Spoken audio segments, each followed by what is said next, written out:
Hi hello ನಮಸ್ತೆ welcome to ನಂದೂಸ್ life Kannada. ಇದು 120ನೇ ದಿನದ ವ್ಲಾಗು. ಬೆಳಗ್ಗೆ ಬೇಗನೆ ಎದ್ದೆ, ಬಟ್ ಹೇಳಿದ್ನಲ್ವ ಹೆಲ್ತ್ ಇಶ್ಯೂಸಿಂದ ಏನೂ ಕೆಲಸ ಮಾಡೋಕ್ಕಾಗ್ತಿಲ್ಲ ಅಂತ. ಸೊ ಹಾಗಾಗಿ ಎದ್ದಿದ ತಕ್ಷಣ ಹೋಟೆಲ್ ಕೆಲಸ ಮಾಡಬೇಕಾಗಿತ್ತು ಅಂದ್ಬಿಟ್ಟು ಏನು ಪಾತ್ರೆ ಏನು ಉಜ್ಜಿರಲಿಲ್ಲ ನೈಟು. ಎಲ್ಲ ಹಾಗಾಗೆ ಬಿಟ್ಬಿಟ್ಟು ಹೋಟೆಲ್ ಕೆಲಸಕ್ಕೆ ಅಂತ ಹೇಳಿ ಹೊರಟೆ ನಾನು. ಅದಕ್ಕೂ ಮುಂಚೆ ಏನಾಯಿತು ಅಂದರೆ ಸ್ವಲ್ಪ ರೀಸನ್ಸಿಂದ ಸ್ನಾನ ಮಾಡಬೇಕಾಗ್ತಂತೆ ಬೆಳಗ್ಗೆನೇ ಎದ್ದಿದ ತಕ್ಷಣವೇ. ಸೊ ಸ್ನಾನ ಮಾಡಿಕೊಂಡು ಟೀ ಮಾಡಿ ಕುಡಿದು ಬಿಟ್ಟು ಆಮೇಲೆ ಹೋಟೆಲ್ ಕೆಲಸಕ್ಕೆ ಅಂತ ಹೋಗಿ ಅಲ್ಲೆಲ್ಲನೂ ಮಾಡಿಕೊಟ್ಟು ಆಮೇಲೆ ಚಟ್ನಿ ಎಲ್ಲ ರುಬ್ಬಿಟ್ಬಿಟ್ಟು ಒಂದು 40 ಪ್ಲೇಟ್ ಪಾರ್ಸಲ್ ಬಂದಿತ್ತು ನಮಗೆ. ಯಾರೋ ಒಂದಿನ ಮುಂಚೆನೇ 40 ಪ್ಲೇಟ್ ರೈಸ್ನ ಪಾರ್ಸಲ್ಗೆ ಅಂತ ಹೇಳಿಬಿಟ್ಟು ಹೋಗಿದ್ರು, ಪಾರ್ಸಲ್ ಮಾಡಿಡಿ ನಮಗೆ ಬೇಕು ಅಂತ. ಸೊ ಹಾಗಾಗಿ ಅವ್ರಿಗೆಲ್ಲನೂ ಮಾಡ್ಕೋಬೇಕಾಗಿತ್ತು, ಹಾಗೆ ಹೋಟ್ಲ್ಗೂ ಮಾಡ್ಕೋಬೇಕಾಗಿತ್ತು. ಕಾಸೆಲ್ಲ ಅವ್ರು ಕೊಟ್ಟಿದ್ದರಿಂದ ಮಾಡಬೇಕಲ್ಲ ಅಂತ ಹೇಳಿಬಿಟ್ಟು ಅದೆಲ್ಲ ಮಾಡಿ ಚಟ್ನಿ ಎಲ್ಲ ರುಬ್ಬಿಟ್ಟು ನಾನು ಹೇಳ್ಬಿಟ್ಟು ಒಳಗಡೆ ಬಂದೆ. ಸೊ ಒಂದೊಂದೇ ಅವ್ರು ಬಂದಂಗೆ ರೈಸು ಚಟ್ನಿ ಅದನ್ನೆಲ್ಲ ಸ್ವಲ್ಪ ಕೊಟ್ಟು ಕಳಿಸ್ದೆ. ಅವರು ಒಂದು 30 ಪ್ಲೇಟ್ ರೈಸು, ಒಂದು 10 ಪ್ಲೇಟ್ ಇಡ್ಲಿ ಕೊಡಿ ಅಂದರು. ಇನ್ನೂ ಸ್ವಲ್ಪ ಅಮೌಂಟ್ ಇದ್ದಿದ್ದರಿಂದ ಅದಕ್ಕೂ ಇಡ್ಲಿ ಕೊಟ್ಬಿಡಿ ಅಂದರು. ಸೊ ಅದನ್ನೆಲ್ಲ ಕೊಟ್ಬಿಟ್ಟು ಟೀ ಎಲ್ಲ ಮಾಡಿ ಕೊಟ್ಟು 2 ಟ್ರಿಪ್ ಟೀ ಎಲ್ಲ ಮಾಡಿ ಕೊಟ್ಬಿಟ್ಟು ಆಮೇಲೆ ಪಾತ್ರೆ ಉಜ್ಜೋದಕ್ಕೆ ಅಂತ ಹೇಳಿ ನಿಂತ್ಕೊಂಡೆ. ಪಾತ್ರೆ ಎಲ್ಲ ಉಜ್ಜಿದಾದಮೇಲೆ ಇದೆಲ್ಲ ಇದು ಮಾಡಿಕೊಂಡೆ. ಇವತ್ತೇನು ಅಂತ ಕೆಲಸ ಆಗಲಿಲ್ಲ. ಸೊ ಸ್ವಲ್ಪ ಅಂಗಡಿ ರೆಡಿ ಮಾಡ್ಕೊಬೇಕಾಗಿತ್ತು. ಅಂಗಡಿ ರೆಡಿ ಮಾಡಬೇಕು ಅಂದ್ಬಿಟ್ಟು ಇವತ್ತೆಲ್ಲ ಫುಲ್ಲು ಓಡಾಡಿದ್ದಾಯಿತು, ಅಲ್ಲಿ ಅಲ್ಲಿ ನನಗೆ ಹೆಂಗಾಗಿತ್ತು ಅಂದರೆ ಇಲ್ಲೊಂದು ಹೆಜ್ಜೆ ಇಡಬೇಕು, ಅಲ್ಲೊಂದು ಹೆಜ್ಜೆ ಇಡಬೇಕು, ಇಲ್ಲೊಂದು ಹೆಜ್ಜೆ ಇಡಬೇಕು, ಅಲ್ಲೊಂದು ಹೆಜ್ಜೆ ಇಡಬೇಕು, ಹಂಗಾಗ್ಬಿಟ್ಟಿತ್ತು. ಕೆಲಸ ಏನಂತ ಹೇಳ್ಕೊಳೋ ಕೆಲಸ ಆಗಲಿಲ್ಲ. ಇನ್ನು ನಾನು ಕೆಲಸ ಸ್ಟಾರ್ಟ್ ಮಾಡಿದ್ದೆ ಸಂಜೆಗೆ. ಇದೆಲ್ಲ ಮಾಡಿಬಿಟ್ಟು ಮನೆ ಕೂಡ ಒರೆಸ್ದೆ ಹೊರಟೋದೆ. ಇನ್ನು ಮನೆಯೆಲ್ಲ ಒರೆಸ್ಕೊಂಡಿದ್ದೆ ನಾನು ಸಂಜೆ. ಸೊ ಹೀಗೆ ಕೆಲವೊಂದು ಪ್ಲ್ಯಾನ್ಸ್ ಮಾಡ್ಕೊತಾ ಇದ್ದೆ. ಇನ್ನು ಹಬ್ಬ ಬಂತು, ಹಬ್ಬಕ್ಕೆ ಏನಾದರೂ ಮಾಡಬೇಕಲ್ಲ, ಬರೀ ಹೋಟೆಲ್ನೇ ನಂಬ್ಕೊಂಡಿದ್ರೆ ಆಗಲ್ಲ, ಏನಾದರೂ ಮಾಡೋಣ ಅಂತ ಹೇಳಿ ಅಂದ್ಕೊತಾ ಇರಬೇಕಾದ್ರೆ ನೆನಪು ಬಂತು ನನಗೆ. ಸರಿ ಹೂ ಹಾಕೋಣ ಅಂತ ಗೊತ್ತಿರೋರ್ಗೊಬ್ರು ಕಾಲ್ ಮಾಡಿದೆ. ಅವರು ಫೋನ್ ಮಾಡ್ತಾಯಿರೋ ಅವ್ರ ಹತ್ರ ಮಾತಾಡಿ ಮನೆಯೆಲ್ಲ ಒರೆಸ್ಕೊಂಡು 5:45 ನನ್ನ ಮನೆ ಒರೆಸ್ದಾಗ 5:45ಗೆ ಮನೆಗಿನೇ ಎಲ್ಲ ಒರೆಸ್ಬಿಟ್ಟು ಆಮೇಲೆ ಪಾತ್ರೆ ಉಜ್ಜೋಕ್ಕೆ ಅಂತ ಹೋದೆ. ಯಜಮಾನ್ರು ಬಂದರು, ಇಬ್ಬರೂ ಎಷ್ಟಾಗುತ್ತೋ ಅಷ್ಟು ಪಾಪ ಅವರು ಉಜ್ಜಿಕೊಟ್ರು. ಆಮೇಲೆ ಪಾತ್ರೆ ಎಲ್ಲ ಉಜ್ಜಿದಾದ್ಮೇಲೆ ನಾನು ಇದಕ್ಕೆ ಅಂತ ಹೇಳಿಬಿಟ್ಟು ಅಕ್ಕಿ ಹಾಕ್ಸ್ಕೊಂಬರ್ಬೇಕಾಗಿತ್ತು, ಅಡುಗೆ ಮಾಡಬೇಕಾಗಿತ್ತು. ಸೊ ಸೀರೆಗೆ ಒಂದು ಕುಚ್ಚಿಗೆ ಅಂತ ರೆಡಿ ಮಾಡಿದ್ದೆ, ಅದನ್ನು ಕೂಡ ಹಾಕ್ಕೊಂಡು ಅಡುಗೆ ಮಾಡಿಕೊಂಡು ಎಷ್ಟೊತ್ತಿಗೆ ಹಾಕ್ತೀನಿ ಅನ್ನೋದೇ ಇವತ್ತಿನ ರೊಟೀನು. ಸೊ ಇನ್ನೂ ಯಾರೆಲ್ಲ ನನ್ನ ಚಾನಲ್ನ ಸಬ್ಸ್ಕ್ರೈಬ್ ಮಾಡ್ಕೊಂಡಿಲ್ಲ ದಯವಿಟ್ಟು ಸಬ್ಸ್ಕ್ರೈಬ್ ಮಾಡ್ಕೊಳ್ಳಿ. ಹಾಕಿರೋ ವೀಡಿಯೋಸ್ನ ಪೂರ್ತಿ ನೋಡಿ ಸಪೋರ್ಟ್ ಮಾಡಿ. ಇನ್ಮೇಲೆ ಕೂಡ ನನ್ನ ರೊಟೀನ್ಸು ಚೇಂಜಸ್ ಇರುತ್ತೆ ಇನ್ಮೇಲೆ, ಯಾಕಂದರೆ ಸ್ವಲ್ಪ ಚೇಂಜಸ್ ಮಾಡ್ಕೋತಾ ಇದ್ದೀನಿ. ಮನೇಲಿ ಹೇಗೆ ಕೆಲಸ ಆಗುತ್ತೆ ಹಾಗೆ ಹೋಟೆಲ್ ಹತ್ರ ಏನೆಲ್ಲ ಆಗುತ್ತೆ ಅನ್ನೋದ್ರ ಬಗ್ಗೆ ನಾನು ಡೀಟೇಲ್ಸ್ ಕೊಡ್ತೀನಿ. ಯಾಕಂದರೆ ಇನ್ಮೇಲೆ ಮನೆಯಿಂದ ಮಾಡ್ಕೊಂಡು ಹೋಗೋ ಅಂಥ ಒಂದು ಇದಿರೋದಿಲ್ಲ, ಅಲ್ಲೇ ಒಂದು ಪೆಟ್ಟೆ ಅಂಗಡಿಯಲ್ಲಿ ಮಾಡ್ಕೊಳ್ಳೋ ಅಂಥ ಒಂದು ಅದನ್ನು ನಾನು ನಿಮಗೆ ಡೀಟೇಲ್ಡಾಗಿ ಸ್ಟಾರ್ಟ್ ಮಾಡಿದ್ಮೇಲೆ ಹೇಳ್ತೀನಿ. ಯಾಕಂದರೆ ಮತ್ತೆ ಸ್ಟಾರ್ಟ್ ಮಾಡಿಲ್ಲ ಅಂದರೆ ಇದಾಗುತ್ತಲ್ಲ, ಹೇಳಿನು ಸ್ಟಾರ್ಟ್ ಮಾಡಿದ್ಮೇಲೆ ಹೇಳ್ತೀನಿ. ಸೊ ಇಲ್ಲಿ ಪಾತ್ರೆ ಎಲ್ಲ ಉಜ್ಜಿ ಕೊಡ್ತಾಯಿದ್ರು. ನಾನು ಗ್ಯಾಸ್ ಒರೆಸ್ಕೊಂಡು ಪಾತ್ರೆ ಎಲ್ಲ ಜೋಡಿಸ್ಕೊಂಡು ಪಾತ್ರೆ ಎಲ್ಲ ಇಳಿಸ್ಕೊಟ್ಟು ಒಂದೊಂದೇ ಸ್ಟಾರ್ಟ್ ಮಾಡಿಕೊಂಡೆ. ಈ ದಿನಗಳಲ್ಲಿ ಒಳ್ಳೆಯವರ ಮಾತಿಗಿಂತ ಕೆಟ್ಟವರ ಮಾತನ್ನೇ ಜನರು ಹೆಚ್ಚಾಗಿ ನಂಬುತ್ತಾರೆ. ಯಾಕೆ ಅಂದರೆ ಕಷಾಯಕ್ಕಿಂತ ಕಾಫಿನೇ ತುಂಬ ರುಚಿಯಾಗಿರುತ್ತಂತೆ.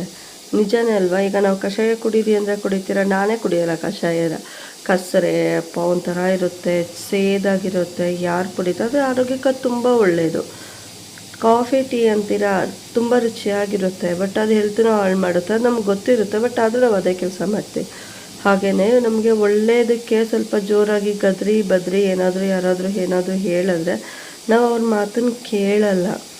ಇವ್ರಿಗೆ ಯಾವಾಗೂ ಬೈತಾ ಇರ್ತಾರಪ್ಪ, ಇವ್ರ ಹತ್ರ ನಾವ್ಯಾಕೆ ಮಾತಾಡಬೇಕು, ಇವ್ರ ಮುಖ ಯಾವಾಗೂ ಒಂಥರ ಮಾಡ್ಕೊತಾರಪ್ಪ ಅಂತ. ಅದೇ ಒಳ್ಳೆಯವ್ರು ಯಾವಾಗೂ ನೀನು ಹಂಗೆ, ನೀನು ಏನು ಮಾಡಿದ್ರು ಸರಿ, ನೀನು ಎಲ್ಲಾದರೂ ನೀನು ಗದ್ರಿದ್ದು ಸರಿ, ನೀನು ಮಾತಾಡಿದ್ದು ಸರಿ, ನೀನು ಹಂಗೆ ಮಾಡಿದ್ದು ಸರಿ, ನೀನು ಹಿಂಗೆ ಮಾಡಿದ್ದು ಸರಿ ಅಂತೆಲ್ಲ ಹೇಳ್ತಾರಲ್ಲ. ಆದರೆ ಅವರು ನಿನ್ನ ಹಾಳು ಮಾಡೋದಕ್ಕೆ ಹೇಳ್ತಾ ಇರ್ತಾರೆ. ನೀನು 4 ಕಾಲ ಮುಂದೆ ಕೆಟ್ಟೋಳಾಗಲಿ ಅಂತಲೇ ಹೇಳ್ತಿರ್ತಾರೆ.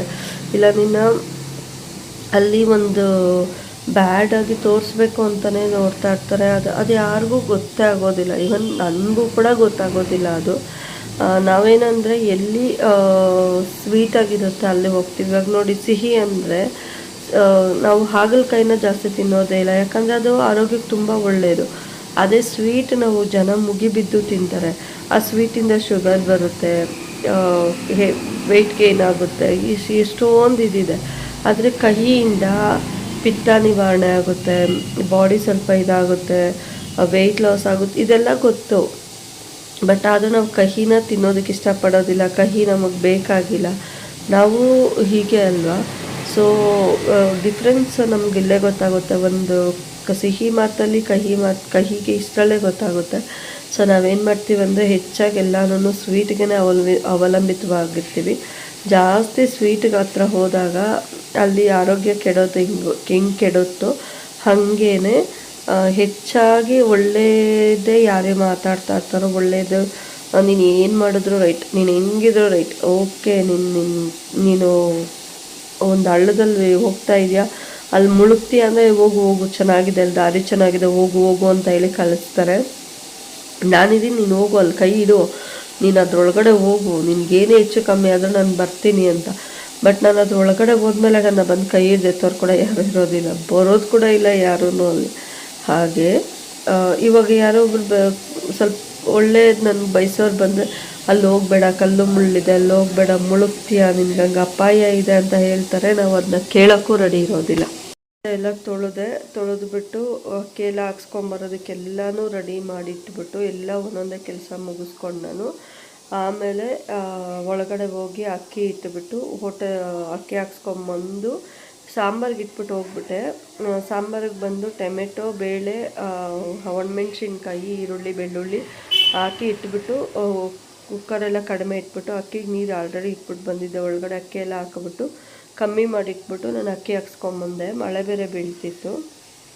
ಇನ್ನು ಅದಾದಮೇಲೆ ಆಮೇಲೆ ಸ್ಟಾರ್ಟ್ ಮಾಡ್ಕೊಂಡಿದ್ದೆ. ಹಂಗೇನೆ ಅಮ್ಮ ಬೆಂಡೆಕಾಯಿ ಸ್ವಲ್ಪ ಕಟ್ ಮಾಡಿಟ್ಟಿದ್ರು. ಅವ್ರಿಗೆ ಬೆಂಡೆಕಾಯಿ ಇದು ಮಾಡಿಬಿಟ್ಟು ಗೊಜ್ಜು ಥರ ಮಾಡಿಕೊಂಡೆ.